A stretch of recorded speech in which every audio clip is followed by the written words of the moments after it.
quando a gente pisca, já é quinta-feira, dia de mais um Pode Falar. E hoje, gente, como vocês podem ver, eu estou aqui aluno, meu colega e amigo Hernan está nas praias do Nordeste, fazendo um tour. Amigo, volta logo, que eu estou com saudades, aproveita aí pra mim. E hoje, pessoal, a gente está com uns convidados aqui muito especiais. É um tema super polêmico, mas que hoje a gente vai tirar toda essa polêmica para quem ainda não conhece. E vou apresentar para vocês. E hoje eu estou aqui com os convidados especiais, representantes da Fraternidade Espírita Sebastião Policarpo. Muito obrigada, Paulo Fagundes e Jerusa Petrucelli, por ter aceitado meu convite de vir falar um pouco pra gente sobre o Evangelho segundo o Espiritismo, que é um tema muito bacana e que muita gente ainda não conhece. Nós aqui agradecemos a oportunidade. Fala pra mim um pouquinho sobre o que é o Espiritismo. O Espiritismo, antes de tudo, a gente tem que esclarecer que ele é uma religião, por mais que muitas pessoas não enxerguem dessa forma. Por quê? Se a gente observar uma das possibilidades de interpretação etimológica da palavra religião, ela vem do grego religare. Religar o quê?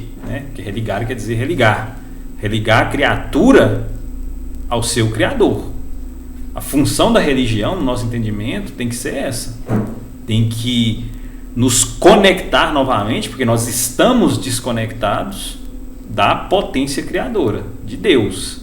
Então a doutrina espírita cumpre com excelência essa função, porque esclarece, porque acolhe, porque ilumina. Agora, é óbvio que ela possui aspectos filosóficos e, por que não dizer, mesmo científicos. A gente tem obras como Mecanismos da Mediunidade, Psicografia do Chico, ditado pelo Espírito André Luiz, Evolução em Dois Mundos, que são obras de caráter científico. Como a gente tem obras de caráter filosófico, como nós temos obras de caráter puramente religioso. Mas, se a gente pudesse sintetizar numa palavra o que é o Espiritismo, é uma religião. Perfeito. Então a doutrina espírita, ela caminha juntamente com a ciência, né? Sim, sim. E quando foi que vocês despertaram, né, ou vocês são de berço espírita, ou foi quando tiveram maiores que conheceram a doutrina? Como que foi isso? Olha, eu pessoalmente sou de berço católico, mas eu sempre busquei muito mais, né, do que eu aprendi dentro da Igreja Católica. Não que a Igreja Católica seja ruim, mas eu buscava um pouco mais. Sempre busquei. Sempre buscou. E quando eu conheci a doutrina espírita por volta de 12, 13 anos atrás, aí eu nunca mais, né, abandonei, e aquilo vai entrando no nosso coração, na nossa vida, e vai realmente fazendo parte da gente e transformando a gente aos poucos. Sim, Paulo. No meu caso, os primeiros contatos que eu tive com o Espiritismo, eu era ainda adolescente. Óbvio, num primeiro momento, não consegui apanhar toda a grandeza daqueles conceitos novos que me chegavam. Eu já conhecia pouco, mas alguma coisa de filosofia, que sempre foi um tema pelo qual eu me interessei, apesar de não possuir nenhuma formação na área. E quando eu tomei contato com essas verdades essenciais que o Espiritismo explica de forma tão majestosa, aquilo realmente caiu sobre mim como um refrigério para tudo que, como Jerusa colocou, eram questionamentos que eu fazia, para os quais eu ainda não tinha encontrado uma resposta. Então comecei a me engajar efetivamente em procurar estudar com seriedade a doutrina espírita. Muito bacana. Fala para mim mais um pouquinho, quem é que foi Allan Kardec, que é o fundador, né, da doutrina? Allan Kardec, na realidade, é um pseudônimo. O nome dele era Hippolyte Léon Denisard Rivail. Ele era francês né? Ele vem de um berço católico também, mas os pais eram provavelmente falam os pais, mas provavelmente o pai dele, né? Era da área do direito, eles eram magistrados, mas ele não se interessou por essa área e foi para a Suíça. E na Suíça ele foi estudar pedagogia, filosofia e se formou na Suíça sendo um discípulo de Pestalozzi. Pestalozzi era um grande educador, publicou vários livros, fez uma revolução na educação, até hoje ainda tem, né, reflexos desses ensinamentos de Pestalozzi. E era um discípulo de Pestalozzi. E ele, depois que ele se forma, ele volta à França, publica alguns livros na área de educação, trabalha como professor, como filósofo, como cientista que era. E em meados do século XIX, né, por volta de 1850, começa na França a acontecer uns fenômenos que aguçaram muito a curiosidade e fascinavam muito as pessoas, que eram os fenômenos das mesas girantes. Então isso, quando tinha alguma reunião social, eles agrupavam pessoas interessadas, fascinadas com aqueles fenômenos que ocorriam. Sim. Então tinha uns estalos, tinha uns barulhos, umas pancadas que eram assim para eles inexplicáveis. Tinham mesas que chegavam a flutuar.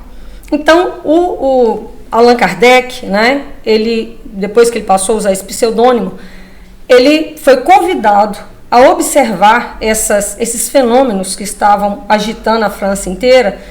E ele foi observar pensando ser magnetismo ou ilusionismo, mas através dessas observações dele, eles começaram eram feitas perguntas, né?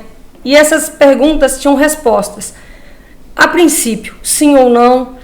Depois elas começaram a ficar mais elaboradas. Então começaram, através dessas pancadas, de codificar algumas letras. Então, falava assim, letra A, uma pancada, letra B, duas. Então começaram a surgir frases. Começaram então a ter respostas inteligentes. Sim. Então Allan Kardec viu que falou, se tem resposta inteligente, tem que ter um princípio inteligente. Então, em uma dessas perguntas, ele perguntou quem é que dá essas respostas. E foi respondido a ele que eram os espíritos.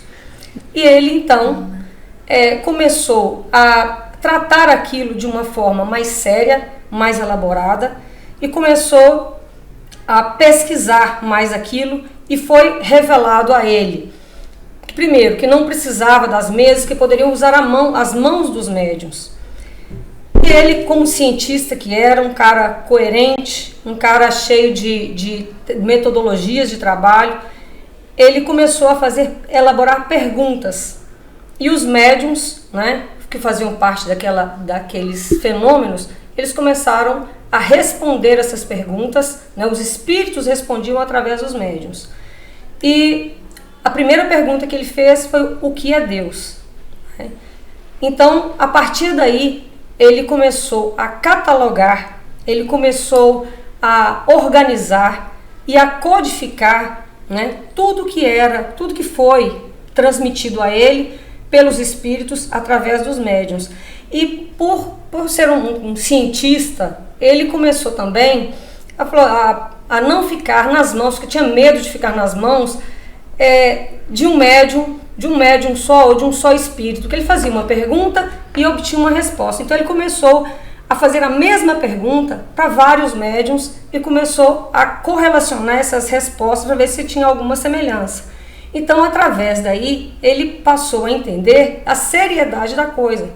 E nesse interim, foi revelado a ele que ele tinha a missão, né, através dos espíritos, ele teria a missão de codificar essa doutrina. E assim ele fez, né, buscando uma série de perguntas. Ele começou, no primeiro livro que foi editado, que foi publicado, tinham 501 perguntas, né? Mas depois elas foram aumentando e hoje o Livro dos Espíritos tem 1019 perguntas, que vão dos mais variados temas, né? Começando o que é Deus, fala sobre a vida dos homens, sobre os espíritos, sobre a existência de um mundo corporal e um mundo espiritual, fala por que viemos, por que estamos aqui, né? Fala qual é o sentido da nossa encarnação, sobre os mais variados temas. E esse livro, ele teve um sucesso tão grande que ele passou a publicar semanalmente na Revista Espírita mensagens desses espíritos. E logo depois ele publicou o Livro dos Médiuns, que faz parte da codificação kardeciana, o Livro dos Médiuns, Evangelho segundo o Espiritismo, Céu e Inferno, a Gênese e o que é o Espiritismo. E depois, né, do desencarne dele, em 1869, alguns amigos se reuniram, pegaram alguns textos dele e publicaram a última obra dele, que é Obras Póstumas. Nossa, muito bacana. Aproveitando, né, que você falou aí sobre Deus, se vocês podem responder para a gente o que é ou quem é Deus? Para a doutrina espírita, segundo o que está descrito lá na primeira pergunta do Livro dos Espíritos, e aí existe já uma inteligência implícita na pergunta que Kardec faz aos espíritos da codificação, porque ele não pergunta quem é Deus. Porque a partir do momento que a gente pergunta quem é Deus, a gente está trazendo para a ideia de Deus algo que é antropomórfico, que é ligado ao homem. E a posição talvez mais adequada não seja essa. Kardec pergunta o que é Deus. Porque Deus não pode caber no universo humano, ele é muito maior do que isso. Conta-se que Santo Agostinho, em um determinado momento da vida dele, quando ele ainda estava sofrendo com alguns conflitos, ele estava andando pelo mar, pela orla do mar, e ele teria visto uma criança, que curiosamente ela ia até o mar, pegava um pouquinho de água num recipiente pequeno e jogava num buraquinho lá na praia. E ele foi acompanhando as atitudes dessa criança desde uma certa distância, e à medida que ele se aproximava, que ele foi chamando a atenção dele. Em um determinado momento, quando ele se aproxima bastante, ele pergunta a essa criança: mas o que você está querendo fazer? E a criança teria respondido para ele: eu quero pegar o mar e colocar naquele buraquinho ali. E ele vinha, e isso é que é interessante, pensando nessa caminhada sobre a existência e a grandiosidade de Deus. E gente, mais do que sabido, Santo Agostinho é uma das, se não a maior referência da filosofia medieval. E ele vinha então se perguntando a esse respeito. E a resposta da criança foi mais surpreendente ainda, né? Quando ele diz assim: não, eu quero pegar o mar e transportar ali para aquele buraquinho ali na praia. Aí Santo Agostinho teria dito para ele: mas você não percebeu que isso é impossível? Você nunca vai conseguir fazer isso? A criança nesse instante teria se transformado em um anjo e teria dito para ele: da mesma forma, você não vai conseguir com a sua cabeça entender o que é Deus. Então a gente consegue fazer uma leitura muito parca, muito limitada do que é Deus, porque Deus é, segundo o que está no Livro dos Espíritos, a inteligência suprema, a causa primária de todas as coisas. Então a gente não conseguiu entender ainda nem o que é de fato o nosso lugar no mundo. Muitos de nós, a gente ainda se questiona, nutre conflitos emocionais de toda ordem. Então, como querer entender completamente o que é Deus? É algo que foge muito às expectativas humanas. Sim. Então, a gente pode fazer uma leitura dentro da nossa capacidade, de alguns atributos de Deus. Então, a gente sabe que Ele é todo amor, toda justiça, toda bondade, é quem sustenta toda a criação. Mas mais do que isso a gente não dá conta, porque falta-nos capacidade.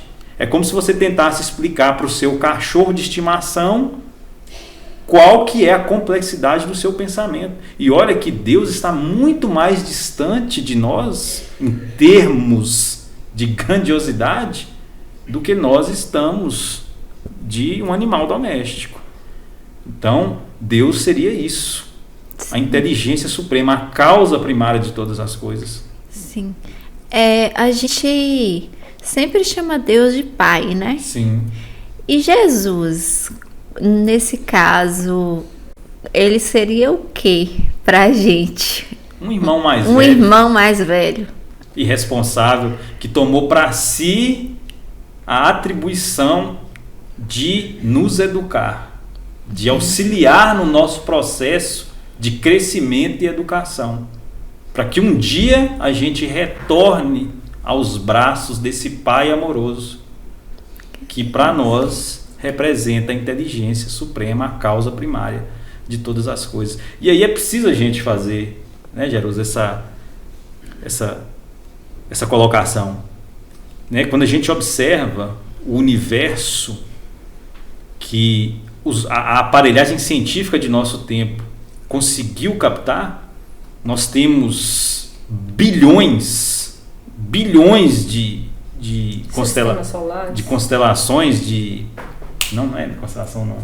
Planetas. Não. Aglomerado de estrelas. Constelação. Não.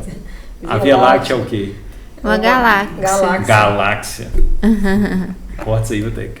Então nós temos bilhões de galáxias, cada galáxia com bilhões de estrelas, de sóis, cada sol com seu sistema solar. Como compreender um Deus antropomórfico que possui sentimentos humanos, que se ira, que castiga seus filhos dentro dessa perspectiva?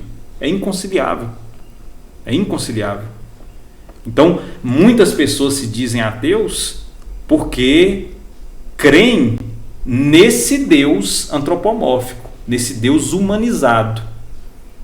Lembrando uma pessoa que não é referência para muita gente, mas foi algo que ele disse, que é bastante cabível ao momento. Rousseau, dizem, no seu discurso de iniciação na maçonaria, teria feito essa referência. Eu não creio em Deus, mas eu não creio no Deus que os homens criaram. Porque a Igreja Católica, né, da época tinha algumas divergências em relação à orientação filosófica de muitas pessoas. Eu não creio no Deus que os homens criaram, eu creio no Deus que cria os homens.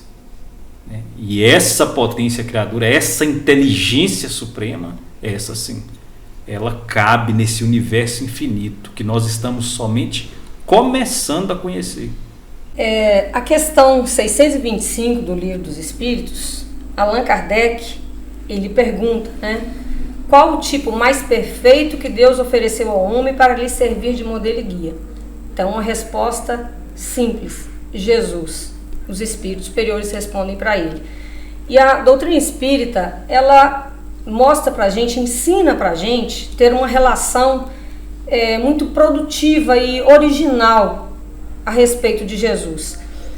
Jesus, né, para nós, não é só um símbolo religioso, uma criatura, né, que abriu uma vertente, que se desprendeu do judaísmo para lançar uma nova doutrina, uma nova cristianismo, uma nova religião. Ele não é só para ser divulgado, não é só para ser adorado. Ele não é para nós um talismã de salvação, não é assim, né? Se você, para nós, não é quem você vai seguir Jesus, vai ser salvo. É um exemplo, né? Exato. Ele não é para nós aquele talismã de cura. Se você seguir Jesus, você não vai adoecer, você vai ter prosperidade financeira. Então não é esse Jesus que a doutrina espírita mostra pra gente, leva pra gente. A doutrina espírita leva Jesus pra gente em uma outra dimensão de modelo e de guia. Jesus é para nós um exemplo a ser seguido. É um padrão de conduta, um padrão de comportamento, de sentimento, sabe? É a gente lutar todo dia para se aproximar de Jesus, para ser como Jesus, para pensar como Jesus, para falar como Jesus, para agir como Jesus.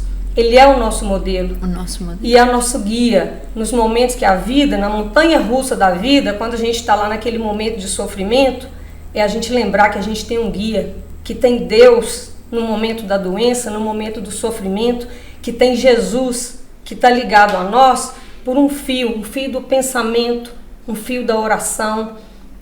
Jesus, para nós, a gente tem uma relação, a doutrina espírita ensinou para a gente que Jesus, a gente tem que ter uma relação de intimidade com Jesus, que Ele é o nosso amigo celeste, que Ele é nosso irmão, que Ele está do nosso lado, toda hora que a gente pensa nele, que a gente sente Ele com a gente, toda vez que a gente se eleva em oração, a gente sente Ele perto da gente e nos dá força para passar pela nossa caminhada, porque Ele sabe o que cada um de nós, o que está proposto para cada um de nós nessa encarnação.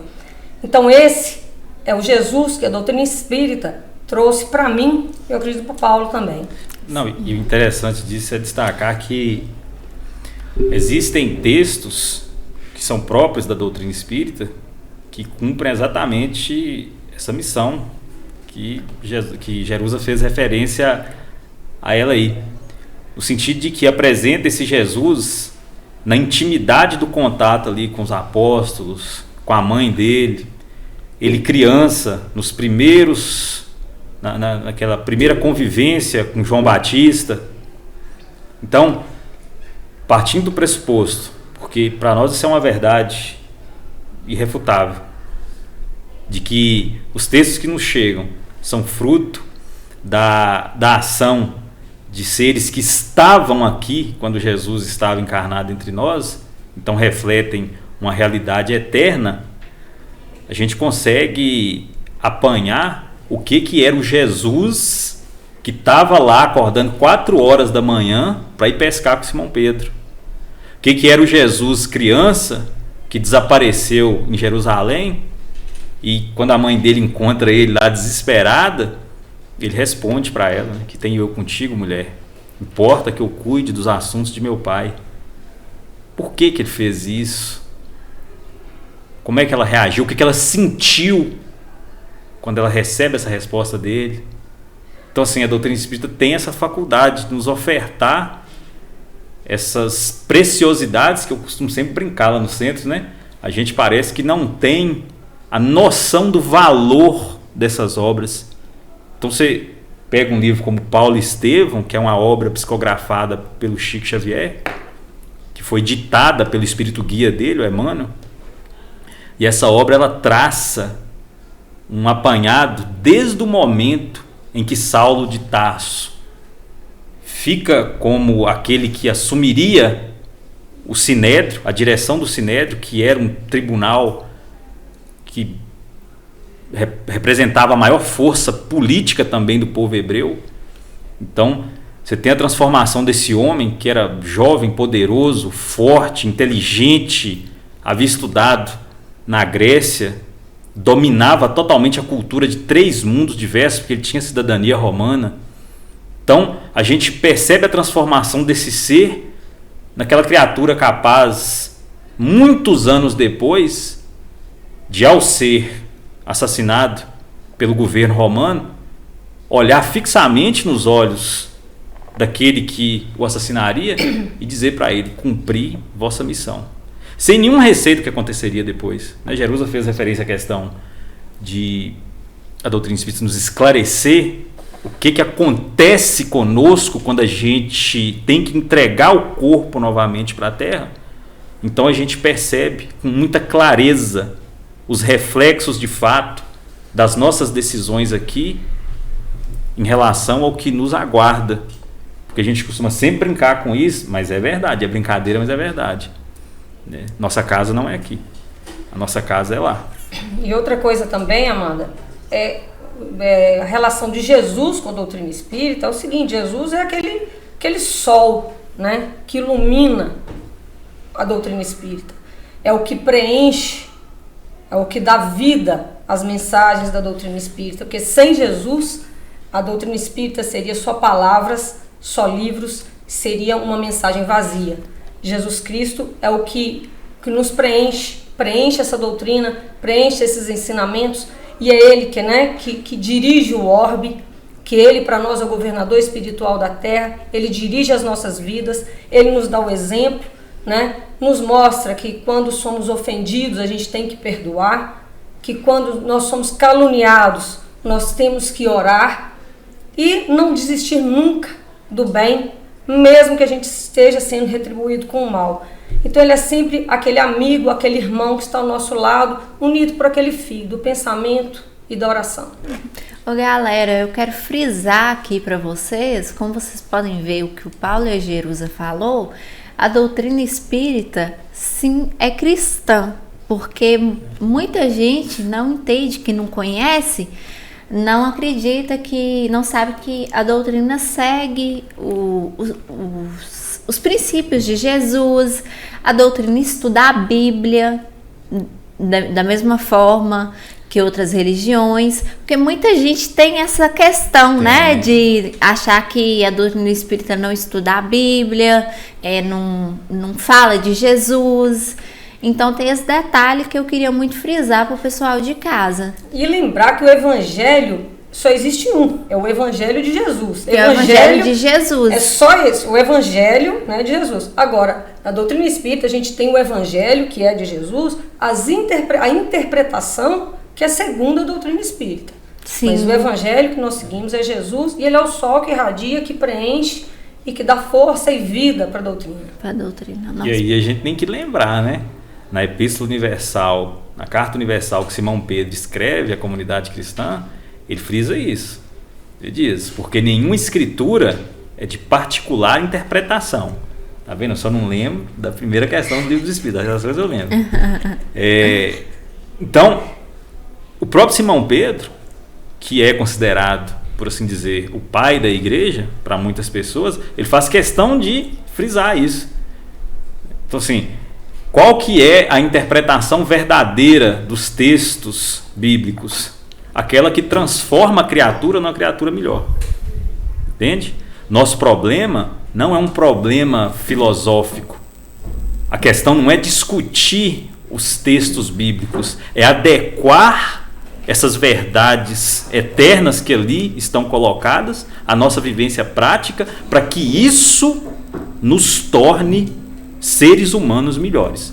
Então, você pode ter protestantes que, a partir da interpretação protestante, são pessoas fantásticas, únicas, que fazem uma diferença enorme para o mundo. Como você vai ter católicos, budistas, sim, e aí vai embora. Como você pode ter espíritas. E nós temos também espíritas que não possuem uma conduta moral adequada com todo o conhecimento e bagagem que o espiritismo lhes oferta. Sim. Mas a gente tem que lembrar sempre, né? Sim. O próprio Jesus afiançou: eu não vim para os sãos. Não precisam de médico os sãos. E não há medicina superior à medicina proposta pelo Evangelho.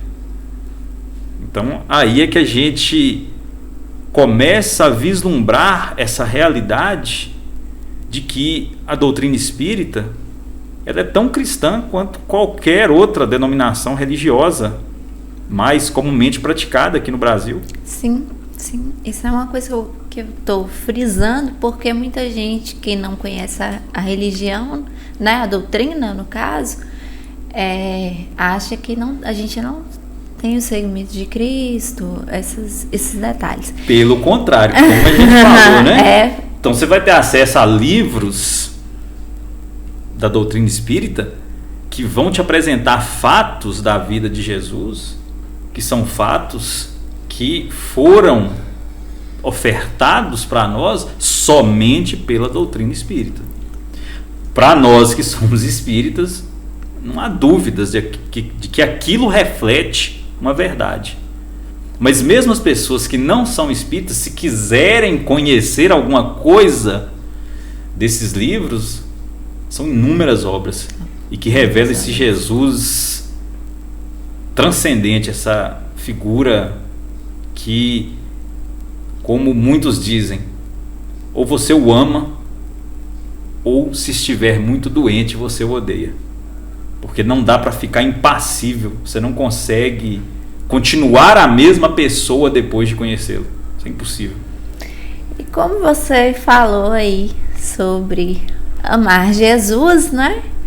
Ou você odiar, vamos falar um pouco sobre o mal. O que é o mal em relação à doutrina espírita? Jerusa.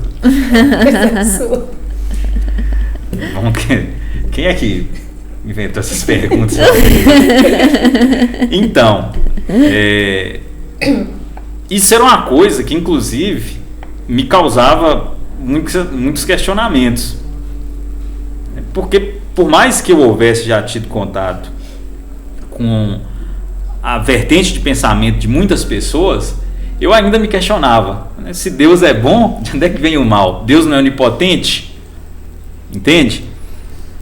Por que meu filho é saudável e demonstra uma inteligência totalmente adequada à sua idade, enquanto outros pais, se em tese ninguém fez nada por isso, tem que conviver com a realidade de filhos que padecem doenças desde o nascimento, que são de uma terapêutica muito difícil, muitos desencarnam, entende?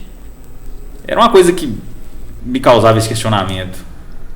Se não existe uma causa direta para isso, é porque realmente umas pessoas são mais agraciadas com a sorte e outras não? Entende? Que justiça é essa? Justamente. Entende? Se a própria justiça humana, que é imperfeita, ela não trabalha com parâmetros tão não equivalentes, como a justiça divina poderia agir dessa forma? Então, uma resposta que me deixou boquiaberto, inclusive foi uma resposta que o Emmanuel, o benfeitor do Chico, dá justamente para essa pergunta. Isso está num livro chamado O Consolador, um livro da psicografia do Chico também, né? E assim, eles perguntam isso para o Emmanuel. Então o Chico ficava lá, mediunizado, e psicografava as respostas. Eles perguntaram para ele, né, se o determinismo divino é o do bem, quem criou o mal? É porque ele havia dito na pergunta anterior que Deus traça para suas criaturas uma destinação sempre voltada para o bem. Mas e aí? E de onde que vem o mal, então? Aí a resposta é fantástica, né? O Emmanuel responde da seguinte forma: o determinismo divino se constitui de uma só lei, que é a do amor para a comunidade universal. Todavia, confiando em si mesmo mais do que em Deus, o homem transforma a sua fragilidade em foco de ações contrárias a essa mesma lei, efetuando desse modo uma intervenção indébita na harmonia divina. Eis o mal. Ou seja, né, porque o Emmanuel descreve assim de forma muito concisa, inclusive eu costumo brincar com isso, apesar de não ter autoridade nenhuma para dizer isso que eu vou dizer agora, mas é uma opinião que a gente nutre. É a mente mais avançada, a mente mais potente que a gente já conheceu em relação a conceitos filosóficos, assim, indiscutivelmente. Quanto à interpretação de evangelho, então, e assim, aqui ele coloca muita coisa em um só parágrafo. E quando eu li essa resposta, e eu acho que muita gente na verdade teve o mesmo sentimento, tudo começou a fazer sentido. Por quê? Olha o que ele coloca aqui. Ele diz que realmente o determinismo de Deus para nós é o do bem, é o do amor para a comunidade universal.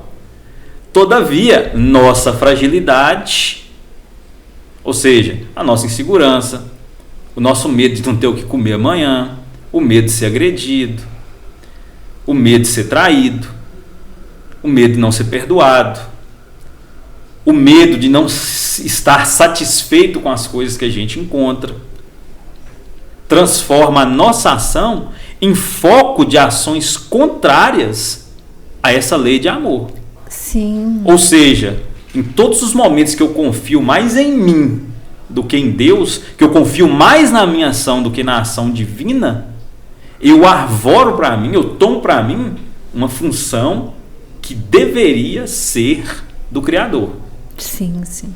E aí eu não espero nem pela justiça e nem pela misericórdia dele, e escolho dentro do meu livre-arbítrio fazer coisas que eu interpreto como justiça. Eis aí o mal.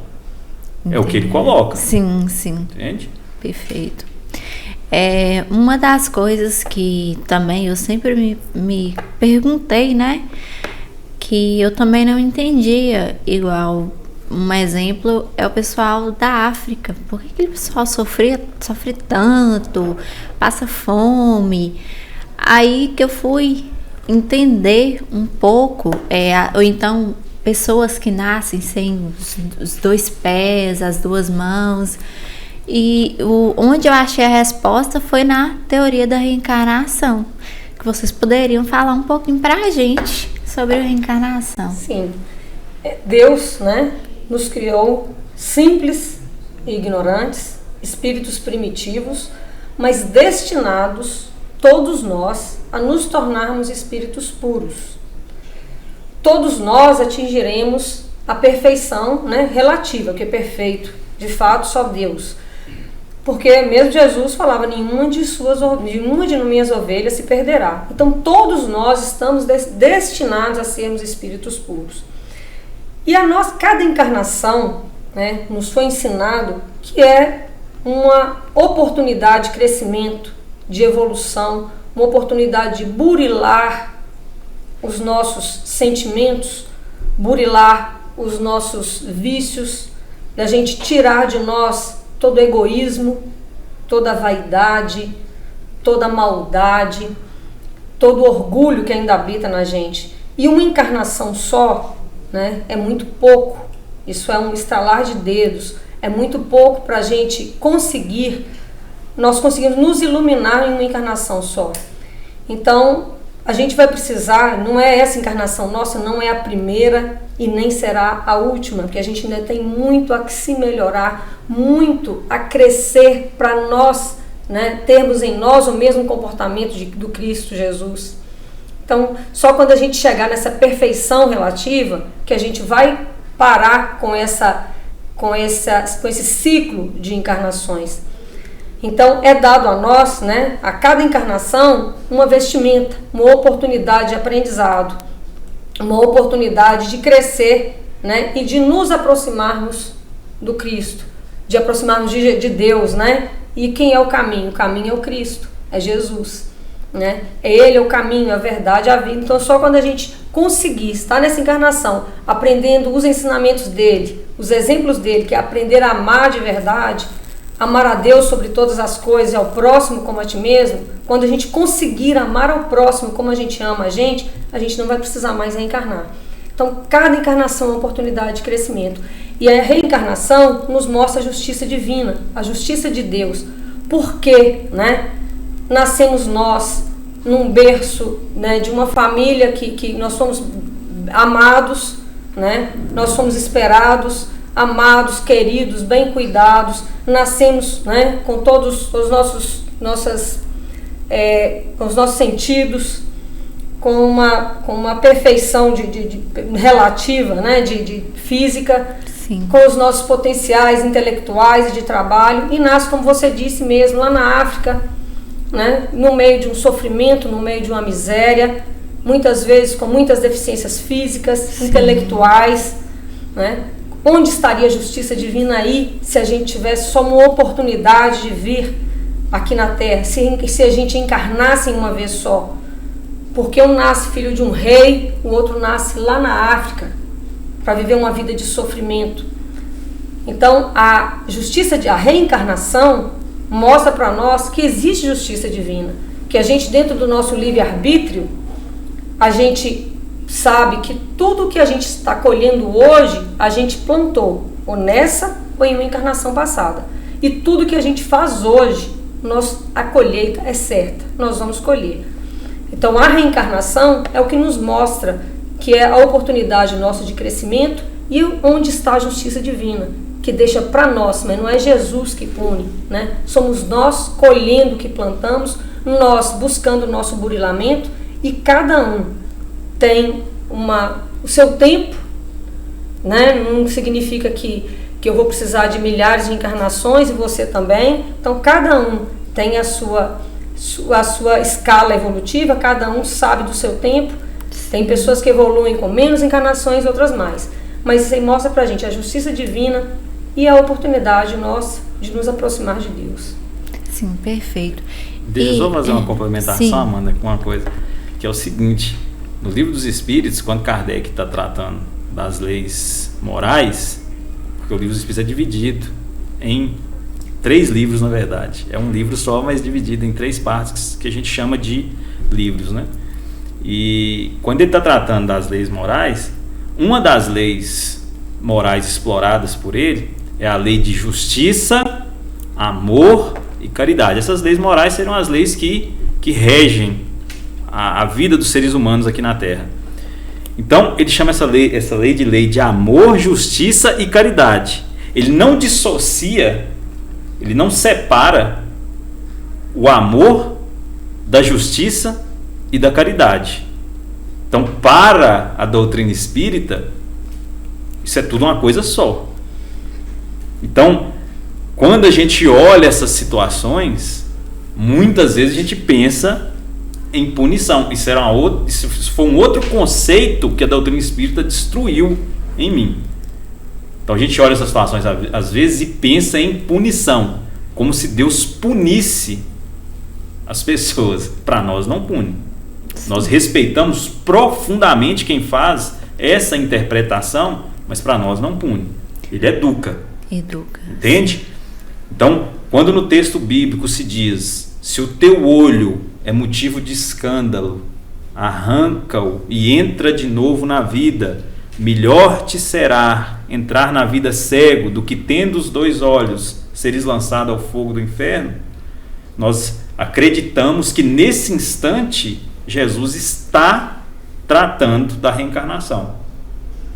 Então, dentro desses processos educativos, muitas vezes possuir todas as faculdades é algo que nos é nocivo. Por quê? Porque a gente não sabe lidar com aquilo.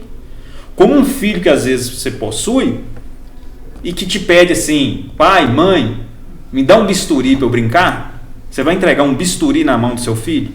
Então, um bisturi na mão de um médico, ele é algo que vai salvar vidas, mas na mão de uma criança é perigoso. Então, muitos de nós ainda não estamos preparados para lidar com certas situações. E a limitação que a gente sofre da potência divina, do Criador, é uma limitação que vem no sentido de nos educar, para que a partir dessa educação nós consigamos agir com as nossas faculdades agora para o bem, fugindo daquilo que o Emmanuel coloca lá na questão 135 do Consolador, que é essa autorreferência de achar que nós estamos acima do próprio Deus. Porque acontece alguma coisa comigo e eu não consigo aguardar pelos mecanismos da justiça, seja ela a humana ou a divina, porque uma até deveria refletir a outra. Um dia isso acontecerá, por enquanto ainda não. E aí eu escolho agir segundo o meu entendimento. Então eu vou lá e provoco o mal. Sim. Entende? Sim. Então, assim, tratando-se disso, a doutrina espírita, como eu falei, para mim, assim, acabou com essa ideia de punição, de um Deus punitivo, de uma justiça implacável, como se Deus fosse um contador ou um juiz de direito. Sim. Aplicando penas. A ideia não é essa. Até porque o próprio Jesus afiançou, né? Misericórdia quero, não sacrifício. Entende? Misericórdia quero, não sacrifício. Se vos amardes uns aos outros, nisto reconhecereis que sois meus discípulos. Então, quando a gente sofre essas limitações, uma criança que desencarna ainda em tenra idade, muito jovem, alguém que renasce com uma limitação física ou que seja de inteligência, isso são manifestações dessa ação divina que está nos cuidando. Por quê? Encarnações nós tivemos, como Jesus disse, inúmeras, e vamos ter tantas outras. Porque houve em algum momento, e aí entra de novo a questão dos livros lá, que só a doutrina espírita possui. Entra novamente a questão. Em determinado momento lá, estão 2 tribos do povo hebreu discutindo. Os saduceus e os levitas. Porque os saduceus não acreditavam numa vida espiritual, os levitas sim, de uma forma muito própria. Então eles estão discutindo lá próximo de Jesus, e como Jesus era encarado mesmo por eles como um profeta, eles o questionam, né? E aí, como é que é essa história? Tem ou não tem vida depois da morte física? Eu estou, obviamente, fazendo analogia aqui, né? Eu estou adequando. Sim, o texto não está sim. dizendo exatamente isso, não, mas a situação é essa. Então eles perguntam para ele, como é que é? Tem ou não tem vida depois da morte? E Jesus responde para eles, né? Deus não é Deus de mortos. Deus é Deus de vivos. Então, assim, não tem como a gente pensar na ideia de um Deus que ofereça essa única oportunidade para um de seus filhos, e se você errar nessa única oportunidade que você tem, se você se equivocar quanto às suas propostas, você vai passar um tempo indefinido, interminável, a eternidade, sofrendo as punições desse equívoco que você cometeu durante uma única oportunidade. Até porque não faz sentido, né? Para nós, não. Como eu disse, nós respeitamos profundamente as pessoas que entendem dessa forma e que conseguem ser pessoas bem orientadas, que praticam o bem, que são amorosas com o seu próximo, partindo dessa ideia.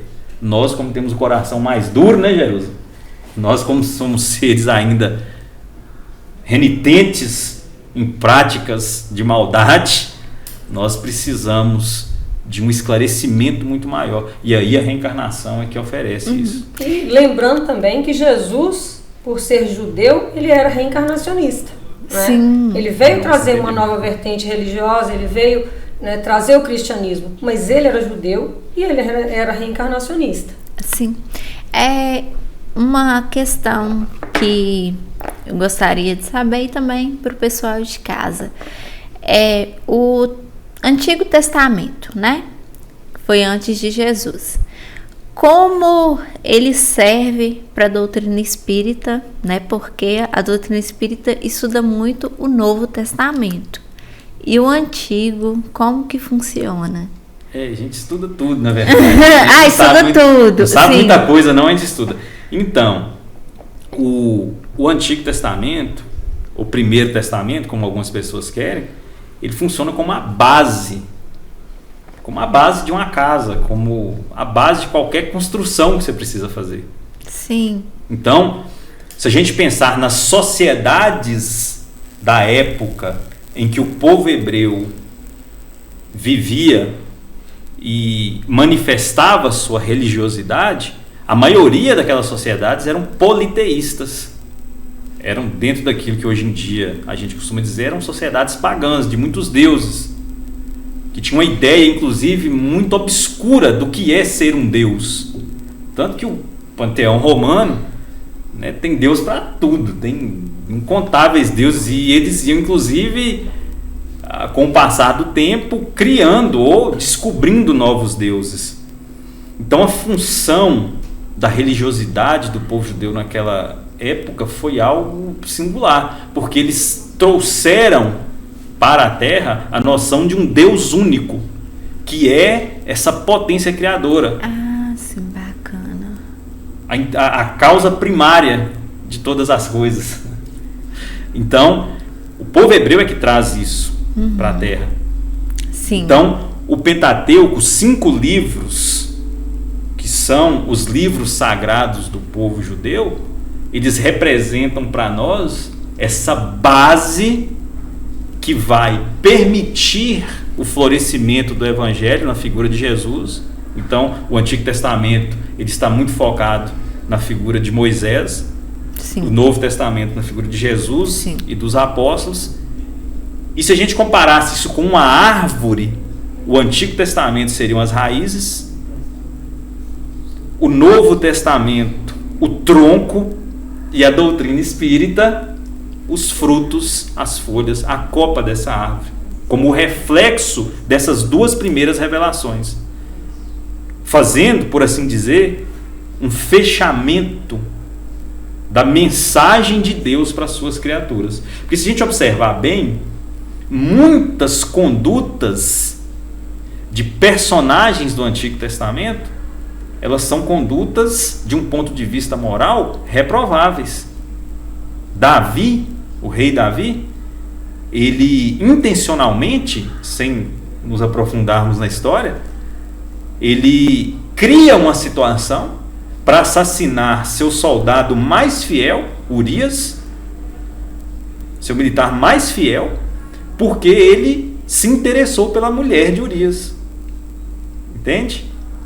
Que era de fato uma mulher muito bela. Urias só tinha uma mulher. À época era permitido a eles, aos homens, casarem-se com mais de uma mulher. A gente está numa sociedade patriarcal que tinha esses costumes. E Urias efetivamente vai para essa guerra que era impossível de ser vencida, mas Davi o envia sabendo que a guerra era impossível de ser vencida. E Urias então morre nessa guerra.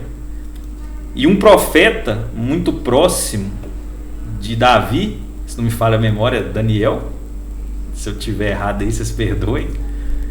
Então, esse profeta chega até Davi em determinado momento e o questiona, né? Grande rei, se a gente tivesse 2 pastores, um com 99 ovelhas, porque Davi tinha mais de uma esposa, e um outro pastor que tenha uma só ovelha, o senhor acharia correto que esse pastor que tem 99 ovelhas assassinasse o pastor que tem somente uma ovelha para tomar a ovelha desse pastor?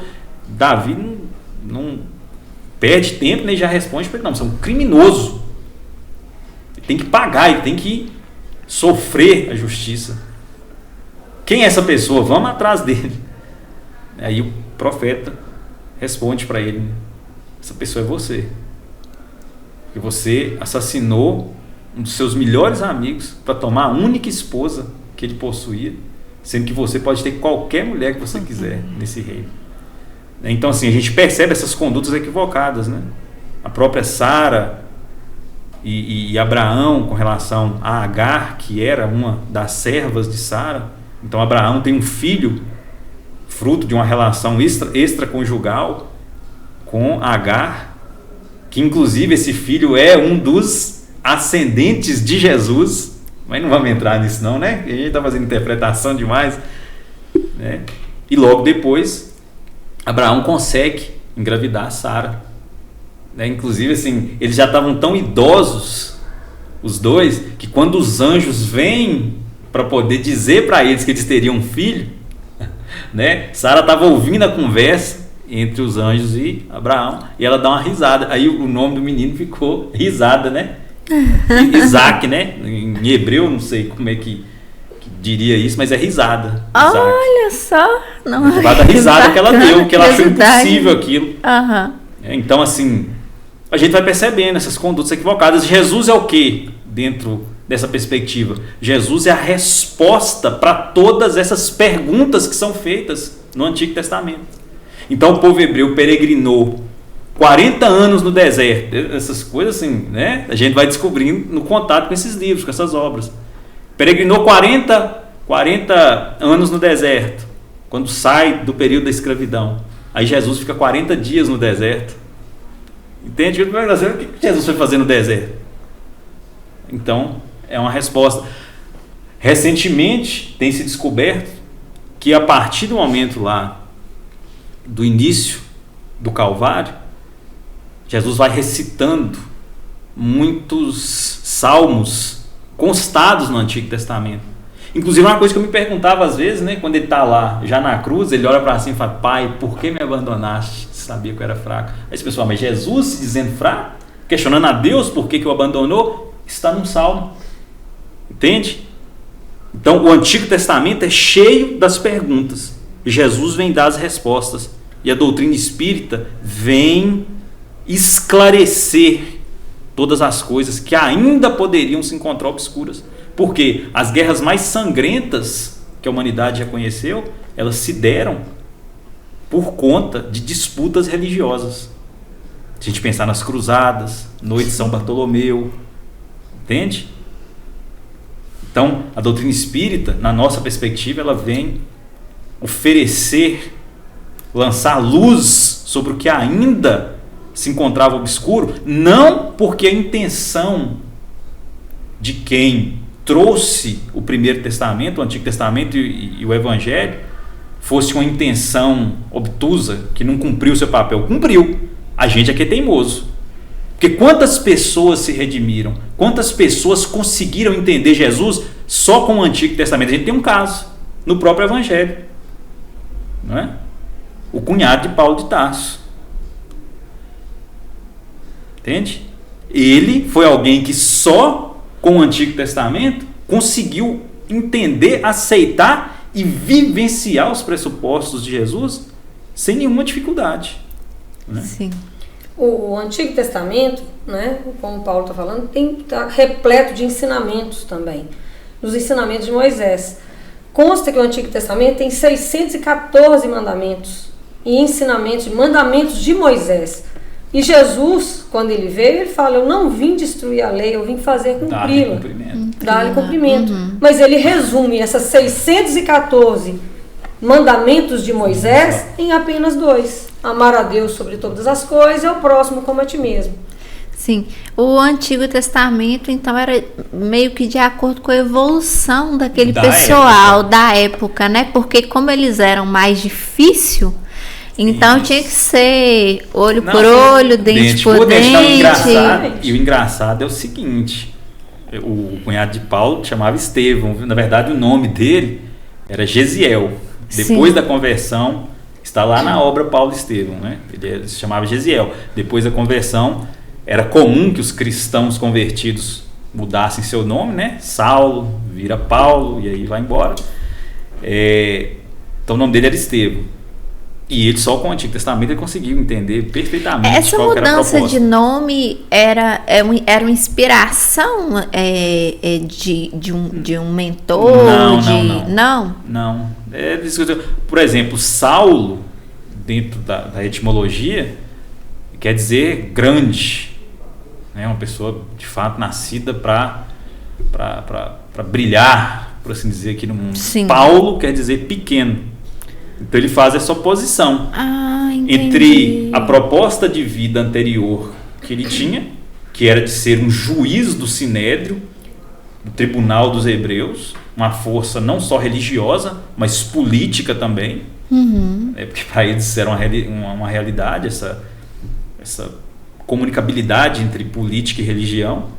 E depois ele se torna então, né, aquela figura que a gente conhece, né, daquele senhor já castigado pela vida, que escreve na carta aos Coríntios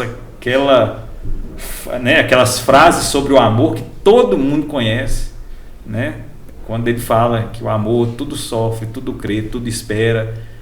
Então esse coração que escreve essas frases, ele tem um passado.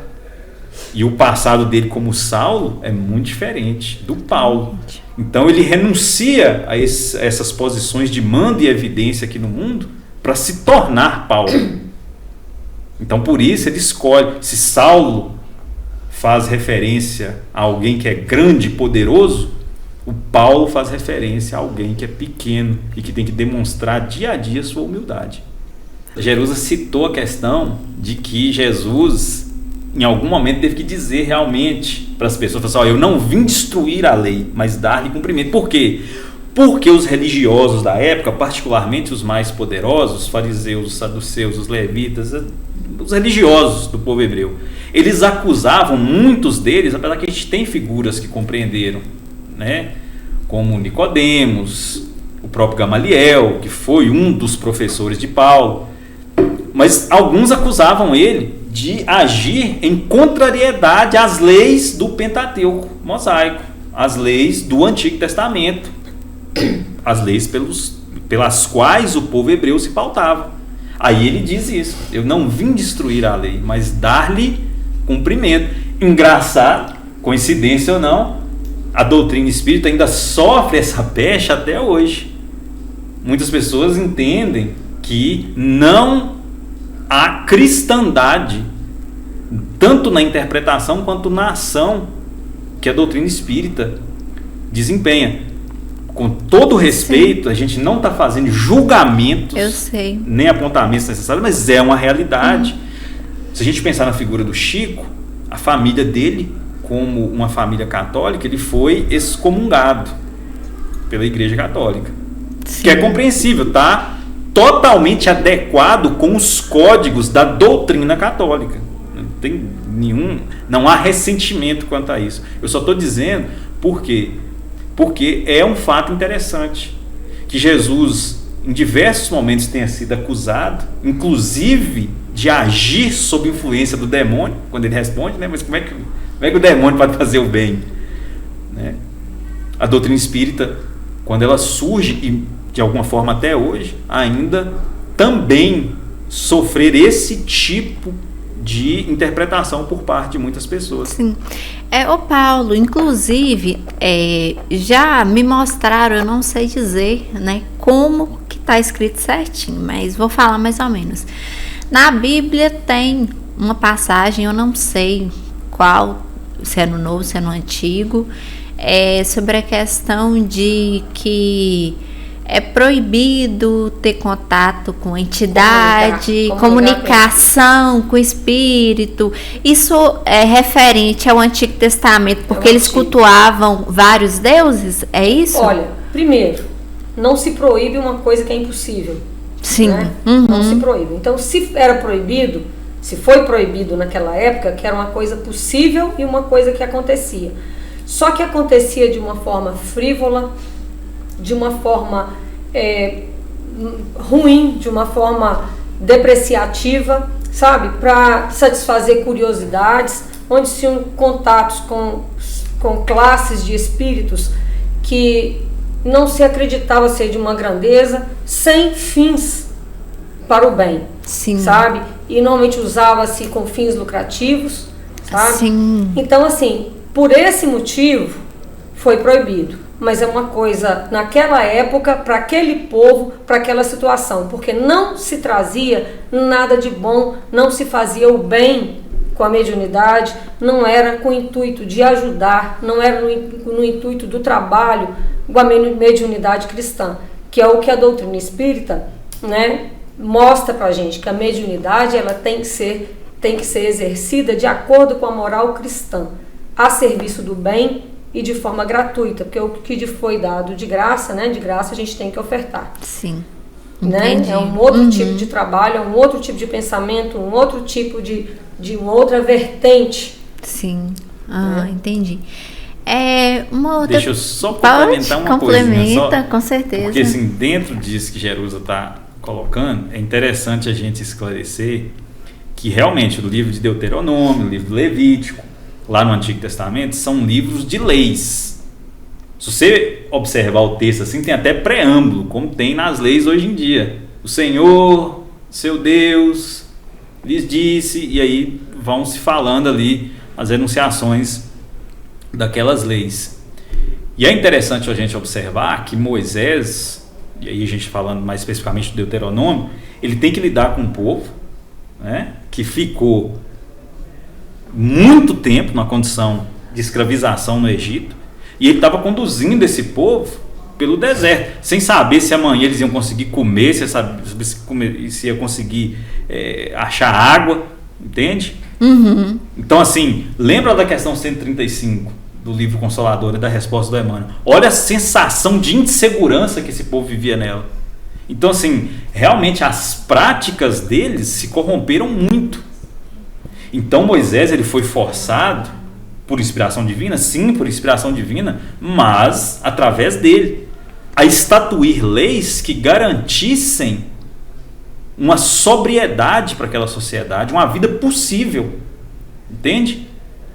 Então quando se proíbe o contato com os mortos, Jerusa disse muito bem, primeiro, para criar uma lei, e Deuteronômio é um livro de leis, não é? Quando ele proíbe o contato com os mortos, você só proíbe o que é possível. Não existe uma proibição de carregar um carro nas costas. É crime carregar um carro nas costas, você não consegue fazer isso. Uhum. E depois você só proíbe o que traz um prejuízo social. Entendi. Então, como ela disse, só era proibido por quê? Porque as motivações daquele povo eram nocivas. A mesma história lá do bisturi na mão da criança. Então a mediunidade para eles era nociva. Por quê? Eles queriam saber qual marido de quem estava com a esposa de quem, como que fazia para ganhar um determinado jogo de azar. Tá. Então, e os espíritos, eles sabem de todas as coisas? não, nem não, todos. Nem todos, né? Nem todos, porque João é muito enfático. Não creiais em todos os espíritos. E não creiais. Mas provai se os espíritos são de Deus. Sim. O espírito, ele não é senão um ser humano que perdeu o corpo. Ele continua o mesmo, com os mesmos sentimentos, com as mesmas posições, sofrendo, obviamente, o choque do desencarne. Sim, Mas ele continua o mesmo. Então, assim como a gente tem pessoas aqui que são pessoas eruditas, que conhecem muito, que estudam, que são bem intencionados, mas a gente também tem o oposto a isso. O oposto. Na espiritualidade é a mesma coisa. A mesma coisa. A mesmíssima coisa. Então, baseando-se nessa ideia, para o povo hebreu naquela época, devido a uma questão de intenções e de afinidade, realmente Moisés percebeu que era nocivo esse contato entre os espíritos e os encarnados, e aí ele faz essa proibição, o que é totalmente compreensível. Sim. A gente estava numa idade de infância espiritual da humanidade. Aquilo que a doutrina espírita propõe é algo totalmente diverso. Agora a gente poderia dizer que nós já atingimos a nossa maioridade espiritual. Então agora a gente tem condições de manejar o contato entre mundo físico e mundo espiritual com a responsabilidade devida. Então se a gente observa a vida de alguém como o Chico, como Divaldo Pereira Franco, que são médiums, a gente consegue perceber a ação do plano superior através dessas pessoas. O Divaldo tem uma instituição que cuida, se não me falha a memória, de 3.000 famílias. Dá assistência de verdade, para promover essas pessoas. Quantas mães não se consolaram através de cartas recebidas pela mediunidade do Chico?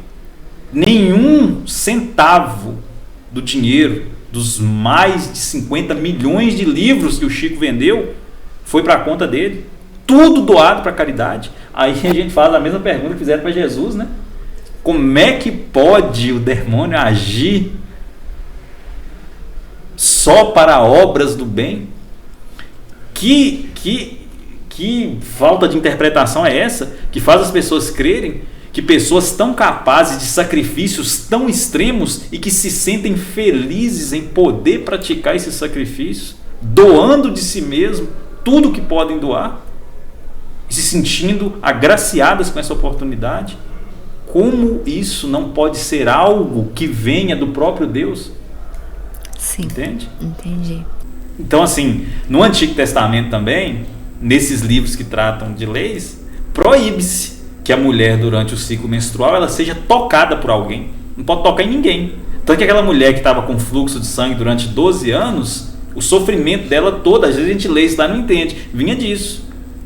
Quando ela toca na aba da túnica de Jesus, que ela se cura, aquilo é uma felicidade indizível, porque tinha 12 anos que ela não podia receber um abraço de um familiar. Tem isso lá. Então a gente não pode ser seletivo. Aí a pessoa, às vezes, está interpretando o Antigo Testamento e fala assim, não, mas é proibido invocar os mortos. Primeiro que a gente não invoca ninguém, né? A gente deixa falar quem quiser, nós não invocamos ninguém, né? Assim, a mediunidade não se exerce dessa forma. Mas vamos lá, né? Deixa as pessoas interpretarem como desejarem. Mas lá também proíbe, por exemplo, a questão de se tocar. Uma mulher tem todo um ritual de purificação, quem involuntariamente tocá-la, entende?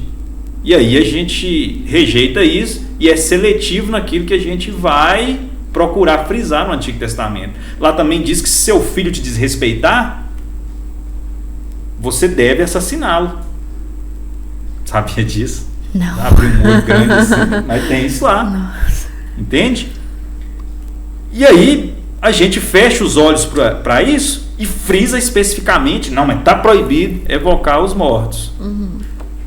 Como eu disse, primeiro que a gente não evoca ninguém, e segundo que isso tem que ser entendido dentro de um contexto. Porque texto fora do contexto vira pretexto. Sim. Então a gente precisa entender por que Moisés escreveu aquilo. Uma coisa são as tábuas da lei, os 10 mandamentos. Outra coisa são as leis contidas em Deuteronômio, em Levítico. Entendeu? Tem que entender o contexto daquilo. Como que foi escrito, para que foi escrito. Sim. E aí as coisas começam a fazer sentido. Então aqui em Deuteronômio, capítulo 21, versículo 18, olha o que está dito. Se um homem, óbvio, né? Existem diversas traduções. Isso aqui é a nova versão internacional, é a que eu achei aqui agora. Mas o sentido não vai divergir muito de uma tradução para outra, porque até isso a gente tem que olhar, né? As traduções. Olha quantas vezes os textos foram traduzidos. Mas enfim, né? Se um homem tiver um filho obstinado e rebelde, que não obedece a seu pai nem a sua mãe, e não os escuta quando o disciplinam, o pai e a mãe o levarão aos líderes da sua comunidade, à porta da cidade, e dirão aos líderes: este nosso filho é obstinado e rebelde, não nos obedece, é devasso e vive bêbado. Então todos os homens da cidade o apedrejarão até a morte. Eliminem o mal do meio de vocês. Todo o Israel saberá disso e temerá. Nossa. Já pensou? Nossa. Isso sendo aplicado hoje em dia? Hoje em dia, ia faltar pedra. Ia faltar pedra. Ia faltar pedra. Então, justamente. Então a gente não pode ser seletivo. A doutrina espírita concorda com isso aqui? Jamais. Jamais. Pelo contrário, justamente por entender o contexto, é que a gente não anda apedrejando filho de ninguém. Sim, sim. Então aí nós também temos que contextualizar essa proibição de evocar os mortos. Sim. Que se da mesma maneira que a gente não apedreja os filhos de ninguém, nem os nossos, por conta de uma indisciplina ou porque eles estão bebendo demais, nós também não podemos descontextualizar a proibição de evocar os mortos. Sim. Então isso servia para aquela época. Hoje em dia não. Entende? Então mediunidade não tem nada a ver com essa proibição aí. Com essa proibição.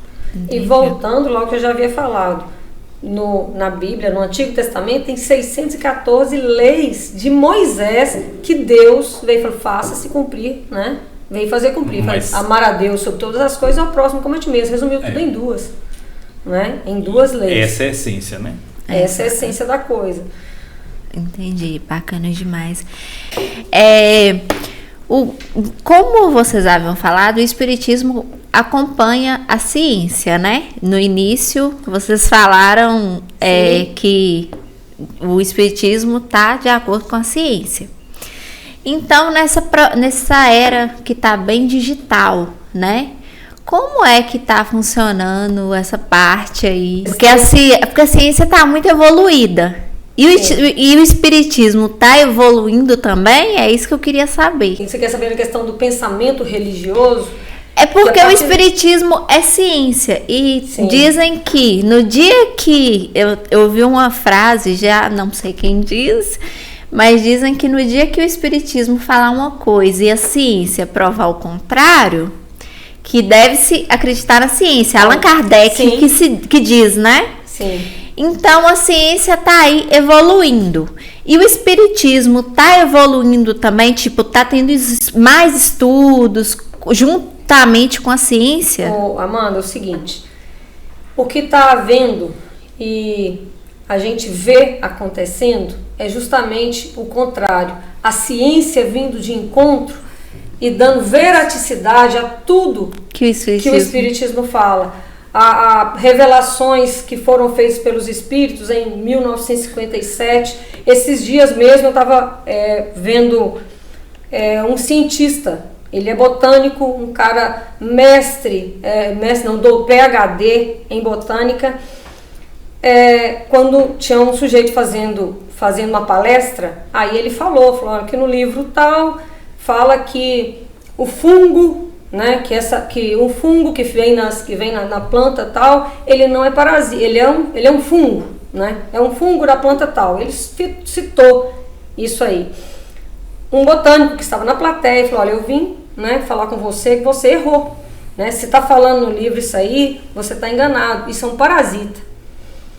E era uma citação que estava em um dos livros de Chico Xavier, aquele palestrante, se não me engano, é até um médico espírita, se não me engano, Décio Iandoli. Eu não sei te falar com certeza se foi ele, mas ele foi na Universidade Federal do Rio de Janeiro, procurou um botânico lá, falou: olha, é porque eu estou com um impasse, que no livro tal fala que o fungo, que tal fungo, né, é um fungo na planta, mas uma pessoa da plateia falou que era um botânico e que era um parasita. Aí ele falou assim, mas quem te falou isso? Eu falei, não, está no livro. Está no livro do Chico Xavier, que falou qual livro que é ela. Ele falou, não, porque eu estou atualmente defendendo uma tese de mestrado que não se trata de um parasita, e sim de um fungo. Então a gente tem um monte de exemplos de que a ciência vai de encontro ao que a doutrina espírita vem falando, porque assim, a doutrina espírita não se limita, né, a uma questão religiosa. Então fala de ciência, de filosofia, ele fala da formação dos mundos, da formação do orbe, da formação do planeta. Então assim, é uma ciência, né, uma filosofia e uma religião, mas é um contexto muito maior do que as pessoas podem imaginar. E a ciência vai vir de encontro a coisas que a doutrina espírita fala. Sim. Sabe? Pra gente há muito tempo. Sim. Tirando uma dúvida, como hoje em dia estão procurando vida, né, em outros planetas. E para na doutrina já existe isso, que existe vida em outros planetas, como que já tem essa parte aí? Com certeza. Complementando um pouquinho o que Jerusa falou, inclusive o Chico, ele numa entrevista bem antiga, se não me falha a memória, 1960 e alguma coisa, ele disse que seria encontrada água na Lua, como de fato foi. Foi encontrado, Tem que lembrar também que, como diz, o universo, né?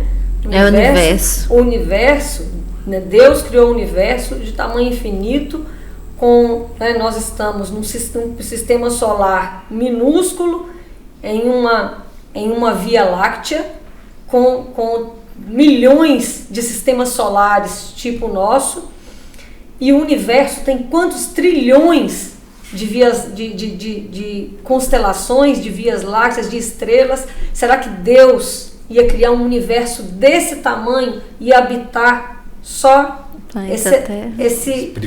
esse planetinha minúsculo que a gente, né, que é o planeta Terra? O planeta Terra, tem-se um estudo que fala que o planeta Terra, diante do universo, como se fosse uma moeda de 50 centavos jogada no continente americano inteiro, né? América do Sul, Norte, Central. Então, assim, será que Deus, né, ia criar isso tudo para habitar só essa pequena esfera aqui? Né? Então, quanto à questão da vida em outros planetas, a doutrina espírita desde muito esclarece que sim, há vida em outros planetas. Contudo, em muitos casos, ela não está no mesmo estado de vibração da matéria que nós encontramos aqui na Terra. Da mesma forma que os espíritos não são percebidos ordinariamente por nós, existe uma vida nesses outros orbes, nesses outros planetas, que não pode ser captada pelos nossos sentidos e pela aparelhagem científica que nós possuímos. Para dar sustentação a isso, a gente lembra que o olho humano é capaz de captar o que está entre o infravermelho e o ultravioleta. O que está depois disso, do ultravioleta ou antes do infravermelho, nosso olho não é capaz de captar. Como o nosso ouvido só é capaz de captar o que está entre 20 Hz e 20 mil Hz. Mas ainda existem frequências de som antes disso, dos 20 Hz, e depois dos 20 mil Hz. Mas a gente não percebe, mas está aí. Recentemente a ciência tem esclarecido sobre a matéria escura, que inclusive seria o tipo de matéria que permeia a maior parte do universo conhecido. Cadê a matéria escura? A gente sabe muitas vezes que ela está lá, os cientistas sabem que ela está lá por conta da gravidade, da força gravitacional que ela exerce. Mas cadê? Quem é que pegou? Quem é que mediu? Não tem como. Essa matéria escura que você fala é o tal buraco negro, não, né? Não. Ah, tá. Mas o buraco negro é mais ou menos isso também. Como que os cientistas descobriram os buracos negros? A partir da força gravitacional que eles exercem. A matéria escura da mesma forma. As pessoas sabem que ela está em algum determinado local, mas eles não têm como quantificar aquilo. Então, se a gente confiar somente nos nossos sentidos, a gente pode ser traído. A gente pode ser traído pela nossa incapacidade de perceber tudo que permeia a criação divina. Então há vida em outros planetas? Há, mas em muitos desses planetas a vida não se manifesta na vibração material que nós nos encontramos aqui agora, que constitui esse microfone, essa mesa, nossos corpos, porque essa não é a única matéria existente no universo para nós. Isso a doutrina espírita diz já há muito tempo. E aí, mais recentemente, eles descobrem o quê? Matéria escura. E a doutrina espírita já dizia isso, que essa não é a única matéria que Deus cria. Existem variações infinitas da matéria. Sim. Então, por isso que Jerusalém lembrou que, de fato, por mais que Kardec tenha feito essa referência quanto à questão de que a doutrina espírita ela deveria acompanhar o desenvolvimento científico da humanidade, o que ocorre, via de regra, é o contrário. É que fatos científicos, eles atestem aquilo que a doutrina espírita já atesta muito, já afirma muito. Sim. Já que a gente falando em mundo, né? Realmente o mundo está próximo do fim. Essas catástrofes que andam acontecendo, segundo a doutrina espírita, tem realmente o fim do mundo, aonde Jesus vai vir salvar alguns, condenar os outros no inferno. É aquilo que a gente disse, né? Nenhuma das ovelhas que o Pai me confiou se perderá. Mas a gente acredita que nós não estamos no fim do mundo, nós estamos no fim de um mundo. Porque para a doutrina espírita, os mundos, assim como os seres, eles evoluem.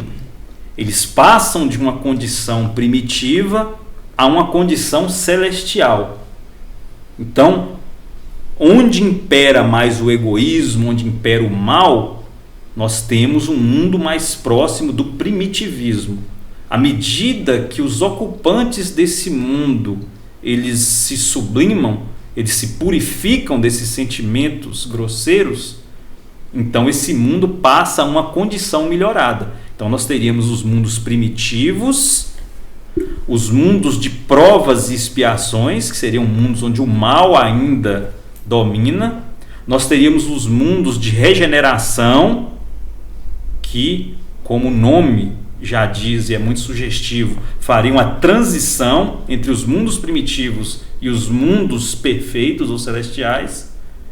E a partir do mundo de transição, vencida essa etapa, nós teríamos os mundos perfeitos ou mundos celestes, que seriam mundos onde o bem domina, onde os seres humanos já se purificaram de tudo que deveriam, eles já abandonaram esse medo que faz com que eles confiem mais em si mesmos do que em Deus. Então a criatura está totalmente conectada com o Criador. Então não existe mais o mal. Agora isso demanda um tempo mais ou menos longo.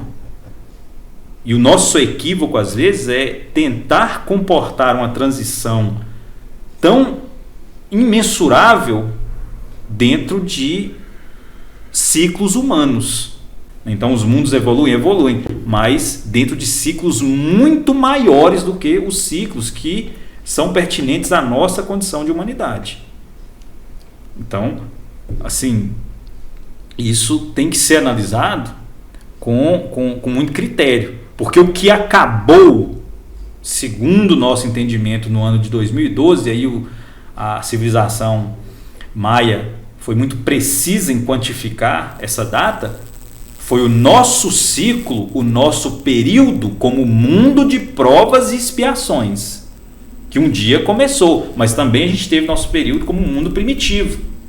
Esse período, esse ciclo acabou, nós passamos ao ciclo de mundo de provas e expiações. Em 2012, ao que nos é dado conhecer, inicia nosso processo de mundo de transição ou mundo de regeneração. Esse período também um dia, esse ciclo também um dia há de acabar, e então a Terra se tornará um mundo perfeito, um mundo celestial, onde não existe mais a figura do mal. E se nós observarmos bem, usando aí de uma uma aplicação do que o próprio Kardec recomendou, a natureza nos fala disso. Então se observe, nós temos o ciclo de marés que é regulado pela Lua, pelo movimento da Lua em relação à Terra.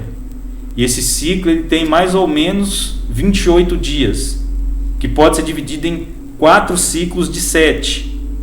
O dia com suas 24 horas, a semana com seus 7 dias. Entende? Tudo obedece a um ciclo. Então, primavera, verão, outono, inverno.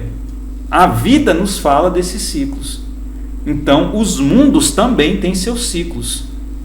E dentro dos ciclos maiores, nós temos ciclos menores. Então, você tem um dia que está dentro de uma semana. Você tem semanas que compõem os meses compõem os anos os séculos. E aí a gente vai vencendo esses ciclos. A Terra atualmente acabou de entrar nessa condição de mundo de regeneração, de mundo de transição. Então o que acabou? Acabou o mundo de provas e expiações. E o que é esse mundo de regeneração, no caso? O mundo de regeneração é esse mundo em que a humanidade, entendida como uma coletividade, ela se encontra num estado de convalescência. O que é isso? É como se a gente estivesse muito doente e nesse processo de doença, iniciando-se a cura, nós estamos ainda angariando forças para chegarmos ao estado de saúde total. O mundo de transição, total, mundo de regeneração, é, como o próprio nome diz, uma transição entre o estado de primitivismo e o estado de total conexão com Deus. Sim. Nós ainda não atingimos a perfeição, mas nós também não somos mais tão primitivistas, tão egoístas, movidos por sentimentos tão grosseiros mais. Então, é um mundo em que o mal está perdendo força e o bem está ganhando força. Mas, lembremos, se é um ciclo muito grande para ser compreendido dentro de uma vida humana, é um mundo de regeneração nascente, como uma criança. Então, a Amanda com 2 meses de vida não é a Amanda com 25 anos de vida. Hoje as pessoas te reconhecem como a personalidade que você, na verdade, é. Com 2 meses de vida, você tinha muito pouco do que você é hoje, mas já tinha alguma coisa. Então nós somos um mundo de regeneração nascente. Entendi. Não estamos ainda na plenitude desse processo. O ciclo é muito maior. Sim. Por exemplo, todas as pessoas, em questão de mediunidade, todas as pessoas são médiuns? Sim. Sim, né? Sim. E para que possa desenvolver, quem quiser desenvolver essa mediunidade, tem que o quê? Estudar, mudar a conduta. Amanda, no caso assim, Isso é importante. no livro dos médiuns, os espíritos superiores, eles responderam essa questão para Kardec, que toda pessoa que sente influência dos espíritos em qualquer grau ou intensidade é médium.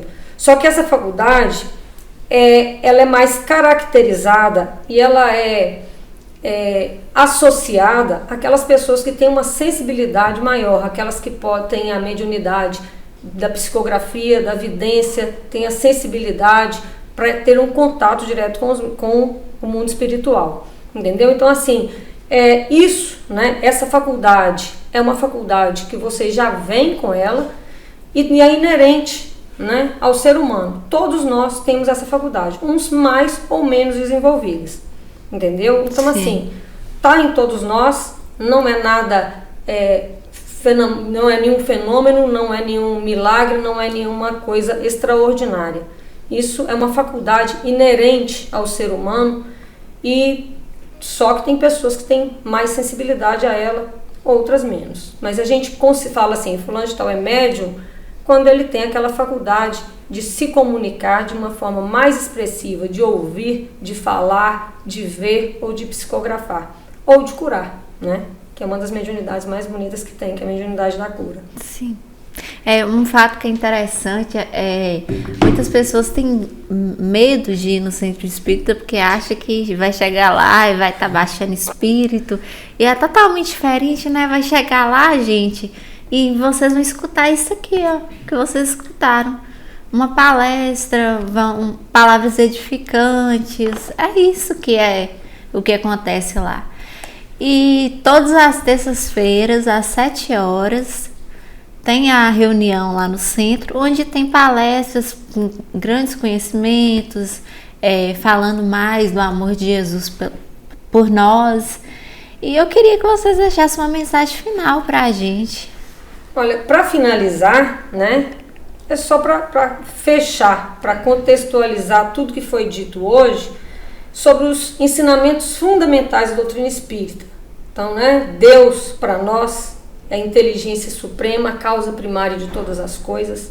Jesus é nosso modelo e guia, é o sol que preenche, que anima, que dá vida à doutrina espírita.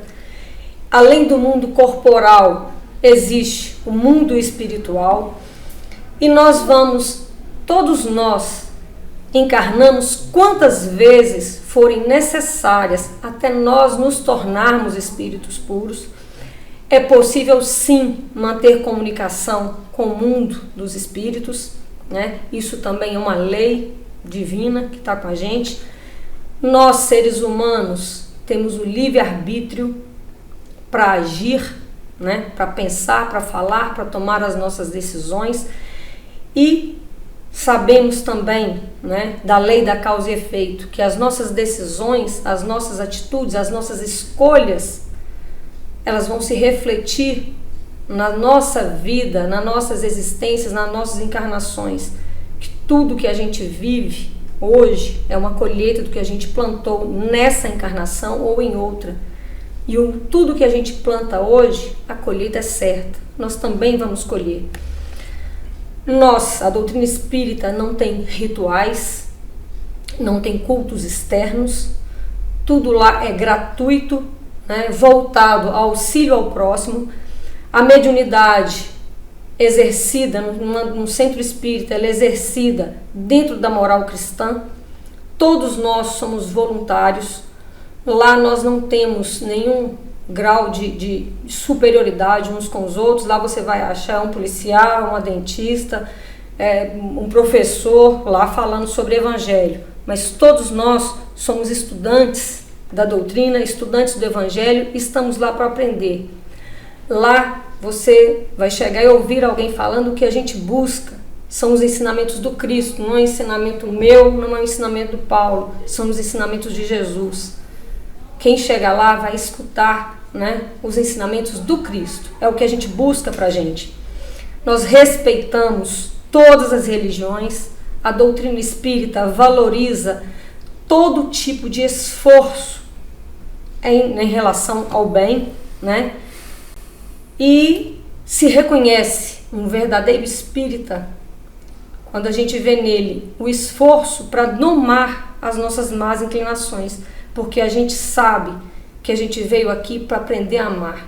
A gente veio aqui para aprender a viver como Jesus viveu. E para finalizar, né, a doutrina espírita nos ensina que existe uma máxima: não é fora da igreja que não há salvação, não é fora de Jesus, não é lugar que vai te salvar, é fora da caridade não há salvação, mas a caridade de uma forma completa. Ser indulgente com os erros dos outros, ser benevolente para com todos, ser bom para com todo mundo e aprender a perdoar. Isso é o ensinamento do Cristo, isso é o ensinamento da doutrina espírita, e é isso que a gente busca um dia, né, conseguir. E nós vamos todos chegar lá, não sei quantas encarnações para frente, né? Oi, gente, eu só quero agradecer por essas palavras que realmente aquecem o coração da gente. E muito obrigada mesmo por ter separado esse tempo de vocês para vir poder falar um pouco da doutrina para o pessoal de casa. Eu só tenho a agradecer e, gente, muito boa noite. Até a próxima quinta. Tchau, tchau.